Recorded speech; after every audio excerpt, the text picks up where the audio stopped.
आज हम डिस्कस करेंगे इंटरव्यूइंग टिप्स और अच्छा इंटरव्यू किस तरह दिया जा सकता है।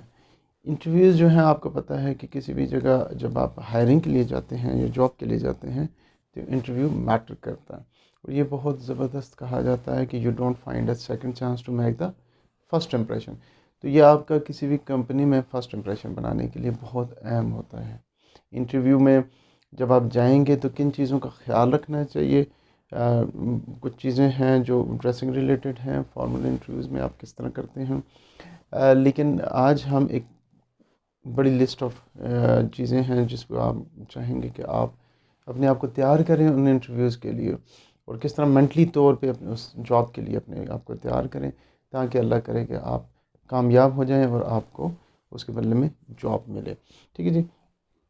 सबसे अहम चीज़ जो है, किसी जगह भी अगर आप इंटरव्यूज़ के लिए जाएं तो सबसे पहले क्या करें, रिसर्च करें कंपनी को, कि कंपनी किस किस्म की है।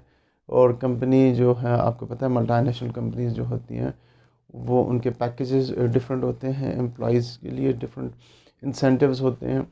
और जो सबसे इम्पोर्टेंट चीज़ है कि आपको ये समझना चाहिए कि क्या ये राइट कंपनी है मेरे लिए, कि मैं जिसमें एक्सेल करूँगा या फ्यूचर में मैं आगे जा सकता हूँ।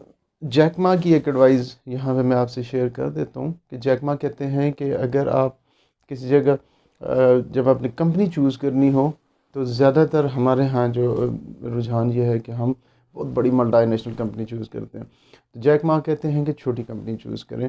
वहाँ पे क्या होता है, आपको डेवलपमेंट के बहुत ज़्यादा चांसेस होते हैं, आप डेवलप करते हैं, लर्न करते हैं। जैसे आप एक बड़ी कंपनी में चले जाएंगे तो आप एक पुरजा बन जाएंगे। कंपनीज का नाम नहीं लेना चाहिए, लेकिन चलें कोई एक मल्टीनेशनल बैंक है, उसमें आपको उन्होंने कैशियर पोजीशन पे हायर किया है, तो आप ज़्यादा सारा टाइम कैशियर ही रहेंगे, और ज़्यादा से ज़्यादा हो सकते हैं तो आप हेड कैशियर बन जाएंगे या something like that. As compare to this, अगर आपको चांस मिलता है छोटा सा कोई सेटअप है, वहाँ पे जब आपको वो हायर करेंगे तो वहाँ पे आपको क्या करेंगे जी, वो आपको बहुत सी काम डिफरेंट डाइवर्सिफाइड करने पड़ेंगे। फॉर एग्जांपल, आपको वेंडर्स को भी कॉल करने पड़ेगी, आपको ट्रकों वालों को भी कॉल करने की पड़ी, वो ट्रक किधर आए हैं, पहुँचे हैं, माल किधर पहुँचा है, कस्टमर से भी डीलिंग करनी पड़ेगी, बुक कीपिंग भी करनी पड़ेगी, एक्सेल शीट्स भी खुद बनानी पड़ेंगी। सो इस वजह से बहुत अहम है कि आप जिस कंपनी में अप्लाई करना चाह रहे हैं वो कंपनी किस किस्म की है, वहाँ पे इंसेंटिव स्कीम्स क्या हैं, उनकी फ़िलासफ़ी क्या है, और मुख्तलिफ़ इस तरह की चीज़ें। सो जितना आपको अच्छी अंडरस्टैंडिंग होगी उस कंपनी की, और आप ये देखेंगे कि यार इस कंपनी का जो जो एक ओवरऑल आउटलुक है, ये जिस किस्म के ये स्टाफ्स को दिखती है, मैं भी तो इसी किस्म का हूँ, मैं भी आउट गोइंग हूँ, मैं भी ये लोगों को एम्पावर करते हैं, लोगों को चांस देते हैं डेवलप करने का, तो मैं भी इस किस्म का हूँ। तो आप अपने आप का कोई एक कनेक्ट उसके साथ फील करेंगे तो बहुत पॉजिटिव हो जाएगा। तो ये बहुत इंपॉर्टेंट है कि आप कंपनी को पहले सर्च करें, रिसर्च करें कि कंपनी किस किस्म की है। सेकेंडली, जो बहुत इंपॉर्टेंट चीज़ है, जो ज़्यादातर बच्चे उसको तवज्जो नहीं देते जब इंटरव्यूज़ के लिए अप्लाई करते हैं, वो है कि रिसर्च करें कि आपकी जॉब पोजीशन क्या है। ठीक है जी। सो जॉब पोजीशंस को आप क्या करें, उसको इन्विज़ेज करें और सोचें जहन के अंदर कि यार ये अगर मेरी एक जॉब है, फ़र्ज़ करें हेल्प डेस्क पे मेरी जॉब है, तो हेल्प डेस्क में क्या रिक्वायरमेंट्स हैं। क्या मुझे 12 घंटे वहाँ पे खड़ा रहना पड़ता है? वहाँ पे मुझे you should always carry a smile, आपके चेहरे पे हमेशा खुशगवार रहना चाहिए। ड्रेसिंग किस किस्म की हेल्प डेस्क के ऊपर चाहिए होती है। क्या आप ज़्यादा खड़े होंगे तो आपके पाँव दर्द नहीं करने शुरू हो जाएंगे, पाँव सूजेंगे नहीं? क्या आप सारा टाइम खुश अखलाक़ी से लोगों से बात करेंगे? इनोइंग कस्टमर भी आ सकते हैं, इस तरह के कस्टमर्स भी आ सकते हैं जो बड़े अच्छे खुशगवार होंगे। कोई कस्टमर ऐसे भी आ सकते हैं जो छोटी छोटी बातों में कंप्लेन करें कि आप लोग अच्छे नहीं हैं, कंपनीज़ के बारे में कंप्लेन करें। सो बेसिकली इस किस्म की जॉब के लिए अगर आप सोचें ना, तो जो बंदा आप आइडियली सोच रहे हैं कि वो बड़ा स्मार्ट सा होना चाहिए, हैंडसम होना चाहिए, उसका अटायर अच्छा होना चाहिए, खुश अखलाक होना चाहिए, और उसके अंदर बर्दाश्त होनी चाहिए, और लोगों की खिदमत खल्क का एक जज्बा होना चाहिए। ठीक है। अनफॉर्चुनेटली हमारे बिजनेसेस में हर जगह पे खिदमत खल्क का जज्बा ख़त्म होता जा रहा है। जबकि आप बाहर के मुल्कों में जाएंगे तो आप देखेंगे कि लोग ज़्यादातर खिदमत खल्क यानी आउट ऑफ द वे जाके लोगों को हेल्प करते हैं। हमारे अदारों में एक बंदा कहता है, बस मुंह बना के कह देता है कि नहीं ये तो मेरा काम नहीं है, ये फ़लाँ डिपार्टमेंट का काम है, वो उठ के जाके उसको हेल्प आउट नहीं कर रहा होता। सो एनीवेज़, इसी तरह अकाउंट्स की जॉब अगर आप सोच रहे हैं तो आप अकाउंट्स की जॉब सोचें कि किस किस्म की होगी। एक ही डेस्क पे बैठना पड़ेगा, बहुत ज़्यादा डेबिट या क्रेडिट एंट्रीज़ या वाउचर्स, और बहुत ज़्यादा वाउचर्स आपके पास आ रहे हैं, स्ट्रेस बहुत ज़्यादा हो सकता है। और एक फॉर्मल इतनी शायद ड्रेसिंग की रिक्वायरमेंट ना हो, किसी एक कमरे में आप बैठे होते हैं, 3 4 5 कलीग्स बैठे होंगे, और कुछ पे रोल्स या कुछ इस किस्म के कुछ सॉफ्टवेयर्स होंगे जो उसकी रिक्वायरमेंट्स होंगी, वो आप देख लें कि मेरे जॉब रिलेटेड किस किस्म की रिक्वायरमेंट्स हैं। उस कंपनी के अंदर, जिस तरह हम कंपनी के सर्च की बात कर रहे थे, कंपनी में कौन सा सॉफ्टवेयर यूज़ होता है, क्या वो सॉफ्टवेयर मैं सीख सकता हूँ। अगर आप सीख के चले जाएंगे तो आपको एक डेफिनेटली कंपटीटिव एडवांटेज मिल जाएगा अपने दूसरे जितने भी इंटरव्यूज़ के लिए लोग आए हों। सो आप सोचें कि अकाउंट्स की जॉब का किस तरह की नेचर, इस तरह इंजीनियर्स हैं, फील्ड की जॉब हैं, तो बहुत इंपॉर्टेंट है कि आप उसको ट्राई करें कि कंप्रीहेंड करें कि क्या हो सकता है, कि किस किस्म के इसका नेचर ऑफ जॉब क्या हो सकती है, स्ट्रेस किस तरह आ सकता है। फ्यूचर जब मैं एक्सेल करना चाहूँगा, फॉर एग्ज़ाम्पल एक अकाउंटेंसी की जॉब है, तो क्या मुझे CIPD करना पड़ेगा, ACCA करना पड़ेगा, CFA करना पड़ेगा, ठीक है, तो टॉप के लिए, तो वो भी आप अपने प्रोफेशन में देख सकते हैं। आइडियल रिकमेंडेड ये भी है कि आप उस कंपनी का प्रोडक्ट यूज़ करें।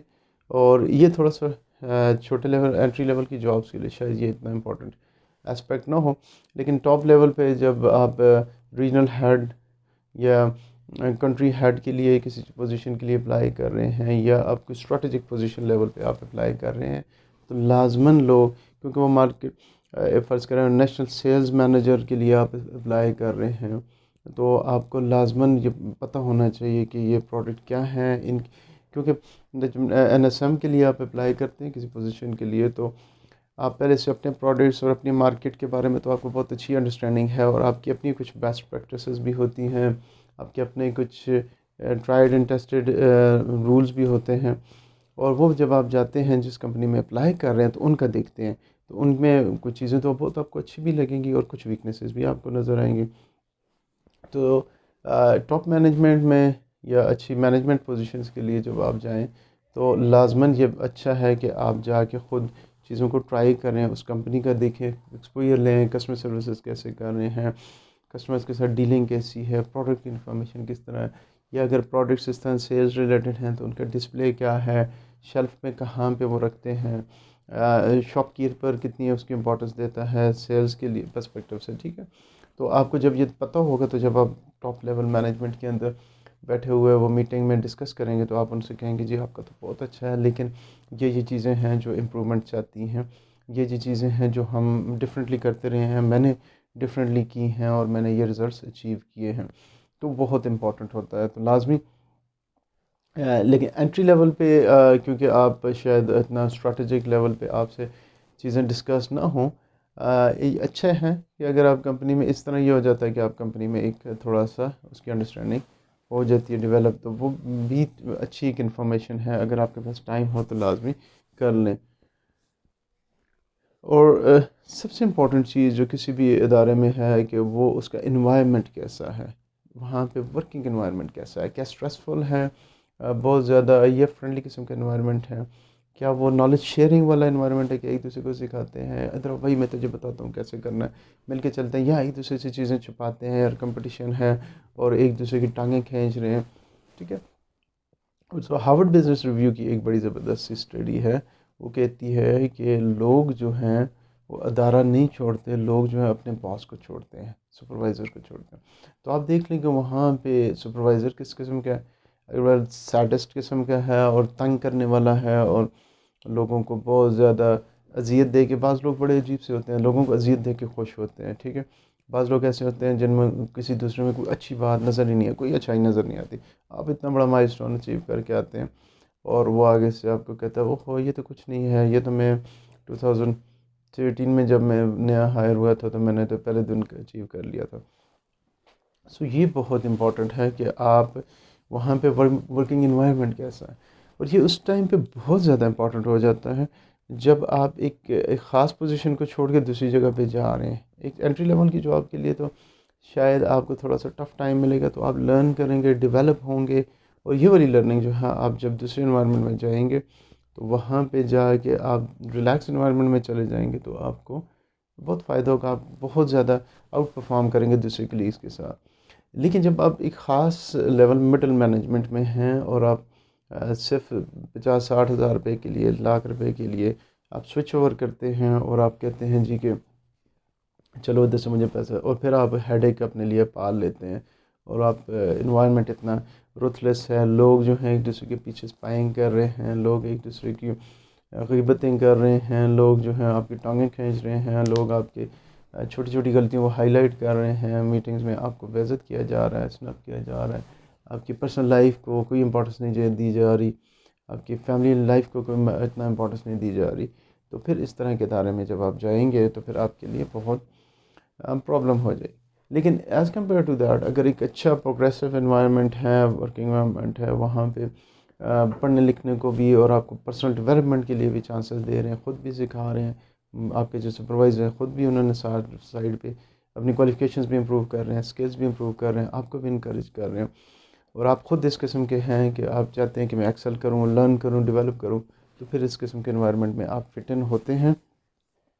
तो इस वजह से बहुत इम्पॉर्टेंट है कि आप इन्वायरमेंट, वर्किंग इन्वायरमेंट देख लें, ठीक है, ऑफिसेस देख लें, वहाँ पे उनका आउटलुक देख लें, वो इन्वायरमेंट भी मैटर करता है। लेकिन एक ख़ास टाइम के बाद ये जो ऑफिस आउटलुक्स, ये सारी, आप जब बहुत ज़्यादा स्ट्रेसफुल जॉब होती है ना, उनको पता ही नहीं चलता, नज़र ही नहीं आता। जैसे हमारे यहाँ आर्म फोर्सेस का हमें बहुत अच्छा लगता है, वो जिधर जाते हैं सलूट मारते हैं, अदर जाएँ, बड़ी गाड़ी, बड़ा बंगला।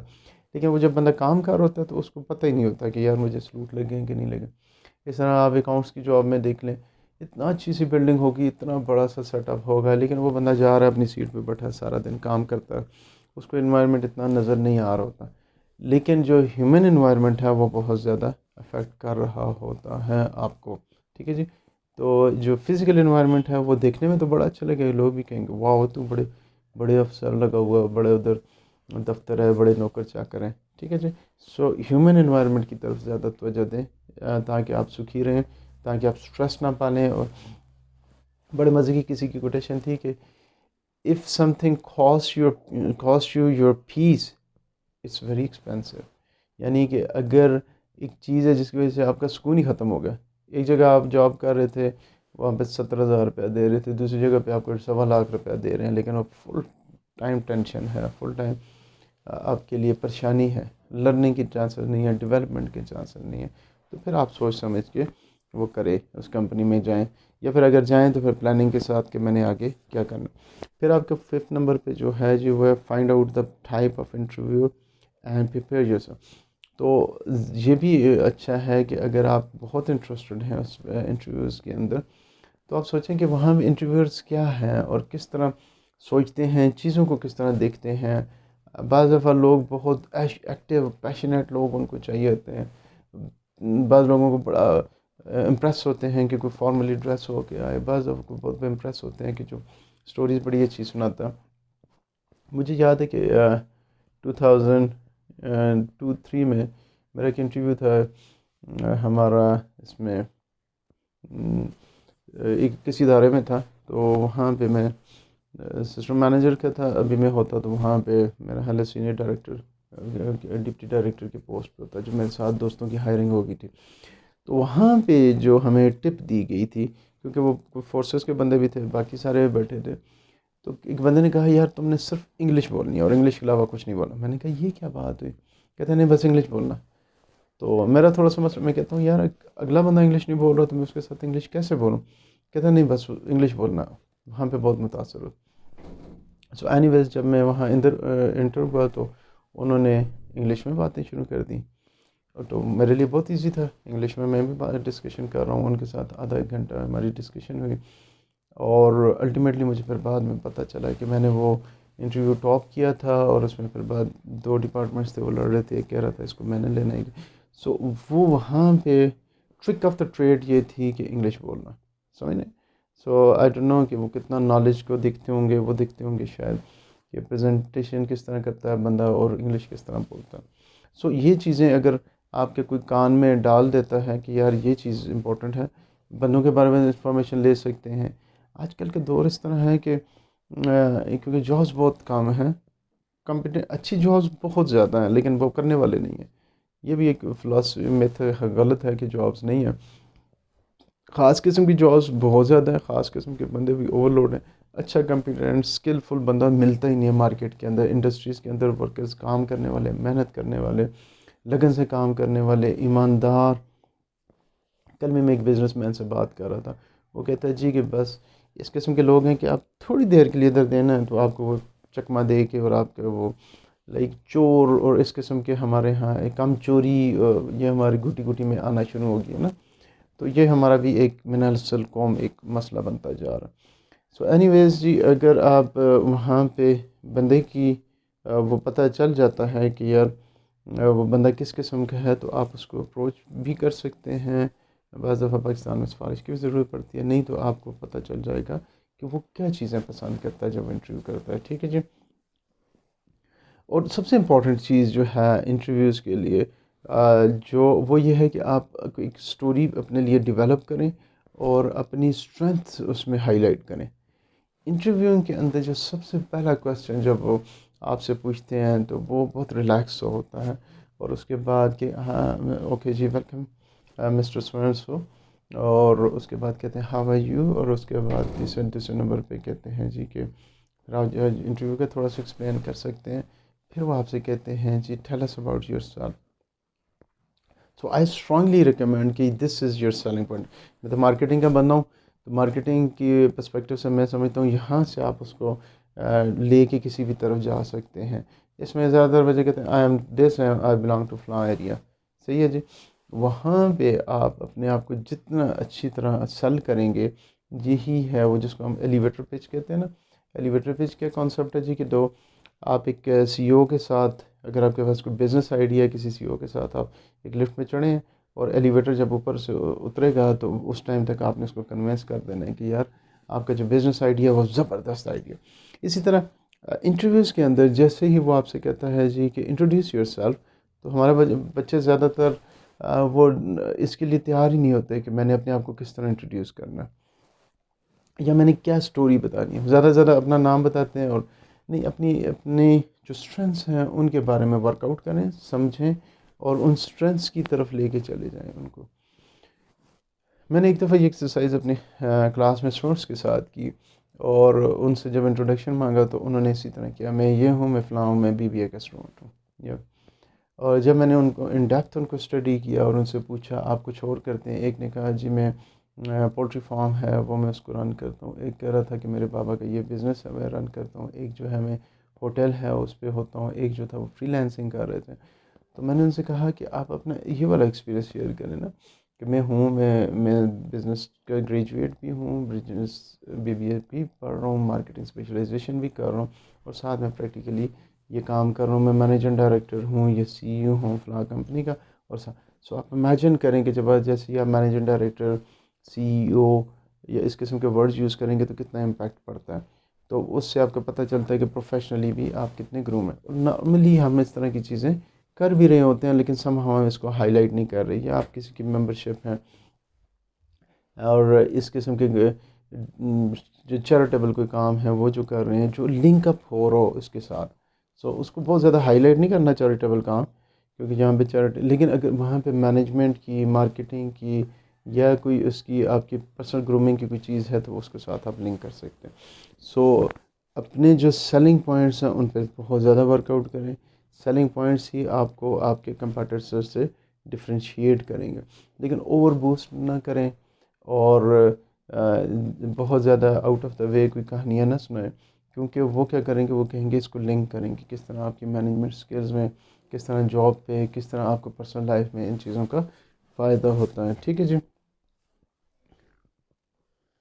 और यही है सेलिंग पॉइंट के अलावा जो है अपने बारे में भी तैयार हों कि आप इंटरव्यू को बताएं कि आपको ना be ready to tell the interview about yourself. तो जितना आप कैंडिड होंगे, मैंने ये सीखा है, जितना आप आर्टिफिशियल नहीं होंगे, जितना रियलिस्टिक होंगे, जितना अच्छी तरीके से आप अपने बारे में वहाँ पे इंट्रोड्यूस करेंगे, बताएंगे, उतना ही ज़्यादा आपका इंटरव्यूअर उसका ट्रस्ट डेवलप होगा। मैं दुनिया की बेस्ट ट्रेनर हैं शेरी, उनको फॉलो करता हूँ, तो वो कहती है कि ट्रस्ट तब स्टार्ट होता है जब आप पहले दूसरे पर ट्रस्ट करें, फिर वो दूसरा बंदा आप पे ट्रस्ट करेगा। कस्टमर हो गया, क्लाइंट हो गया, तो पहले आपने उस पर ट्रस्ट करना है। इसी पर्सपेक्टिव से अगर आप देखें ना कि अगर आप उसको अपनी जो बिल्कुल अपनी रियलिस्टिक पिक्चर उनको दिखाएंगे ट्रस्ट के साथ, तो वो फिर आप पे ट्रस्ट करेंगे। लेकिन आप you can't be very perfect person, आप उतने परफेक्ट कोई भी नहीं होता। तो अगर आप इस तरह के इमेजिन देना चाहें कि मैं तो बड़ा परफेक्ट ह्यूमन बीइंग हूँ, तो उसकी वजह से भी थोड़े से प्रॉब्लम्स हो जाते हैं, लोग शक करते हैं। ठीक है जी। और सबसे इम्पॉर्टेंट चीज़ है कि आपको ये पता होना चाहिए कि आप इस जॉब में किस लिए इंटरेस्टेड हैं। Know why you are interested in this position. ज़्यादातर लोग जो हैं वो कहते हैं बस मैं नौकरी करनी है, पैसे लेने हैं। लेकिन कंपनी को तो पैसे देने तो नहीं है, कंपनी के तो अपने टारगेट्स हैं। आपका जो सुपरवाइज़र वहाँ पे बैठा होता है, जो हेड बैठा होता है, उसके अपने ऑब्जेक्टिव्स हैं। वो आपके ऑब्जेक्टिव से टोटली डिफरेंट ऑब्जेक्टिव हो सकते हैं। आप कहते हैं जी बड़ी अच्छी गाड़ी मिलती है यहाँ पे, बड़ा अच्छा, दिल में सोच रहे हैं कि बड़ा अच्छा प्रोटोकॉल है, बड़ा शशके हैं, टीएडीए बड़ा अच्छा मिल रहा है, मेरे लिए जॉब फॉर लाइफ है। वो जो आपके सुपरवाइज़र वहाँ पे बैठे हैं, जो हेड्स बैठे हैं, उनको ऐसे टीम मेंबर्स चाहिए जो उनको लेके चलें, जो उसके टारगेट्स को लेके चलें, जो उसको अचीव करें, जिसके उसके ऑब्जेक्टिव हैं। ठीक है जी। सो इस वजह से इट्स वेरी इंपॉर्टेंट कि आप को पता होना चाहिए कि आप इस पोजीशन में क्यों इंटरेस्टेड हैं, और आपको वो इंटरेस्ट जो है उनके इंटरेस्ट के साथ अलाइन होना चाहिए। ठीक है। और एक जो क्वेश्चन है जो बहुत ज़्यादा इग्नोर किया जाता है, हमारे यहाँ बच्चे उस पर तैयारी नहीं करके जाते, वो है सैलरी रिलेटेड। तो जब भी आपने देखा होगा, जब भी इंटरव्यूज़ में या जब आप फ्यूचर में इंटरव्यूज़ में जाएंगे, तो उठने से पहले वही क्वेश्चन करते हैं जी कि आपकी क्या एक्सपेक्टेशंस हैं सैलरी के बारे में। तो अगर आपने अच्छी रियलिस्टिक एक्सपेक्टेशंस ये सैलरी की डेवलप की होंगी ना, तो वो निगोशिएट हो जाता है। लेकिन अगर बहुत ज़्यादा डिफरेंस आ जाता है, फॉर एग्ज़ाम्पल एक जॉब है जिसमें दे आर ऑफरिंग 75,000 रुपीज़, तो अगर आप 85,000 रुपीज़ भी कह देंगे तो वो निगोशिएट हो जाता है। 65 भी कह लेंगे, 70,000 भी कह लेंगे तो निगोशिएट हो जाता है। लेकिन इमेजिन करें एक बंदा कहता है जी मुझे बड़ा डेस्परेट हुआ है, उस काफ़ी अरसे से उसकी नौकरी तनख्वाह, और उसने कुछ, वो चाह रहा है बस मैं किसी कंपनी में मुझे एंट्री मिल जाए, वो कहे जी मुझे 40,000 रुपये ले लें। तो इससे क्या मतलब बनता है? इससे ये मतलब बनता है कि यार ये बंदा बड़ा डेस्परेट है, इसके पास नौकरी नहीं है। हालांकि वो कॉम्पिटेंट भी होगा तो एकदम उसका इमेज नीचे गिर जाएगा, वैल्यू उसकी नीचे गिर जाएगी। अब अंडर वैल्यू सेल कर रहे हैं अपने आप को। ठीक है। तो वो कितना अच्छा इमेज नहीं पड़ता। वो समझते हैं कि ये इतना अच्छा नहीं है जितना हम समझ रहे थे, ये इतना क्वालिफाइड नहीं है जितना हम समझ रहे थे। बहुत कम लोग होंगे जो उसको, सो आप अपनी वैल्यू खुद लगा रहे हैं ना। इसी तरह जब आप बहुत ओवर लगा लेंगे और आप बड़े ज़बरदस्त हैं, कॉम्पिटेंट हैं, आप कहते हैं जी मैं तो 1.5 लाख रुपया लूँगा, और आप we are the most suitable person for the job, तो इससे क्या हो जाता है जी, अब वो कहते हैं यार ये बंदा तो बड़ा अच्छा है लेकिन इसने टिकना नहीं है। क्या होगा? इसने टिकना नहीं है, इसको हम कैसे हायर करें? इसने तो यहाँ पे आएगा और महीने दो बाद चला जाएगा, ये है भी कॉम्पिटेंट है, रेलेवेंट है, सब कुछ है। सो ओवर डिमांड करने से आप उनको बड़ी डाउट में डालते हैं कि यार ये बंदा जो है ना, ये तो सेटिस्फाइड नहीं होगा। क्या पता आप कहें यार अल्लाह दिल में सोच रहे हैं या अल्लाह मुझे 15,000 रुपये रख ले, 20 है। लेकिन ये है कि वो उनकी एकदम वो कहेंगे यार इससे थोड़ा सा माठा सा वो बंदा दूसरा है उसको रख लें। सो सैलरी के बारे में जब आपका अच्छा एक वर्कआउट किया होगा, तो आप विद इन द रेंज कुछ ना कुछ आपको पता होगा कि पैनल के पास बाज़ दफ़ा पैनल के पास पावर्स होती हैं, 5-10%, 20% ऊपर नीचे चले जाते हैं। प्राइवेट सेक्टर के अंदर बॉस अगर वहाँ पे बैठा हो और अगर आपके अंदर बहुत कम्पिटेंट हों और आपके पास प्रूवन ट्रैक रिकॉर्ड हो, ये फिर मैंने मिडल मैनेजमेंट में या थोड़ा सा नेशनल लेवल पे जो पोजीशंस आती हैं, उनके लिए जो लोग काफ़ी एक्सपीरियंस्ड होंगे, उनके लिए ये है कि फिर दे कैन डू बार्गेन्स। जब आप उनको अपने ट्रैक रिकॉर्ड बता रहे हैं, जब आप उनको बता रहे हैं कि मैंने पिछले अरसे में ये मेरा टारगेट 3 मिलियन था तो मैंने 7 मिलियन अचीव किया, मैंने इस तरह ग्रो किया। और स्पेशली जब कंपेटिटर मार्केट से आ रहे हैं, कंपटीशन दूसरे उससे आ रहे हैं, तो उसको एग्जैक्टली पता है कि ये बंदा क्या है, इसकी क्या जान है। तो वहाँ पे अगर फ़र्ज़ करें 2.5 लाख रुपए की सैलरी रेंज है, तो आप 3.5-4 पे भी वो आपको हायर कर लेगा। सो अगेन इट डिपेंड्स कि एंट्री लेवल पे आप जाएंगे तो आपको पता होना चाहिए। ज़्यादातर बच्चे कहते हैं बस जितनी आप दे देंगे, ये इसका प्रॉपर आंसर नहीं है। और इसके लिए बहुत इम्पोर्टेंट है कि जब आप जॉब के लिए जाएं तो पूछ लें किसी से कॉल करके, कोई दोस्त वगैरह, कोई रिलेटिव, यार वहाँ पे क्या है, बेसिक अकाउंटेंसी की जॉब है तो कितने में स्टार्ट करते हैं? अच्छा 55 में स्टार्ट करते हैं, 45 में स्टार्ट करते हैं, तो आप उस तरह पिच करें। ठीक है जी। और इसी सेशन को हम कंटिन्यू करेंगे, बाकी जो इंटरव्यू टिप्स हैं वो हम नेक्स्ट सेशन में करेंगे। अपना फीडबैक लाजमी शेयर कीजिएगा।